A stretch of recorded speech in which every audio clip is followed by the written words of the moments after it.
সুপ্রিয় সুধী, আসসালামু আলাইকুম। আমরা ফেসবুকে কোনো ভিডিও ভালো অথবা মন্দ সেটা জানার জন্য আমরা রিয়েকশন দিয়ে থাকি। সেক্ষেত্রে আমরা লাইক বাটনটি খুব বেশি ব্যবহার করে থাকি। আপনি আপনার ফেসবুক ব্যবহার করার ক্ষেত্রে আপনি কি কি ভিডিওতে লাইক করেছেন, সেই লাইক করা ভিডিওটি খুব সহজে আপনি আপনার মোবাইলে দেখে নিতে পারবেন। কাজটি কিভাবে করবেন চলুন দেখে দিচ্ছি। ইনফরমেটিভ ভিডিও পেতে ফলো করে সঙ্গে থাকুন, শেয়ার করে টাইমলাইনে রেখে দিতে পারেন, পরবর্তীতে কাজে আসতে পারে। ধন্যবাদ সবাইকে।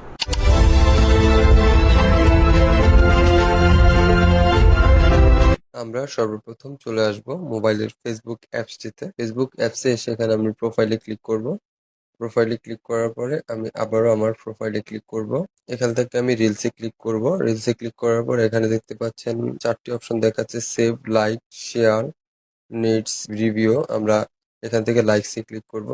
আপনি দেখতে পাচ্ছেন আমার এখানে যে ভিডিওগুলোতে লাইক দেওয়া আছে সেই ভিডিওগুলো আমার সামনে শো হয়ে গেছে, অর্থাৎ আমি যে ভিডিওগুলোতে লাইক করেছি সেই ভিডিও এখানে শো হয়ে গেছে। আপনি চাইলে সেখান থেকে কি আনলাইক করে নিতে পারবেন এবং অথবা আপনি আপনার লাইক করা সেই ভিডিওটি পুনরায় দেখে নিতে পারবেন। ধন্যবাদ সবাইকে।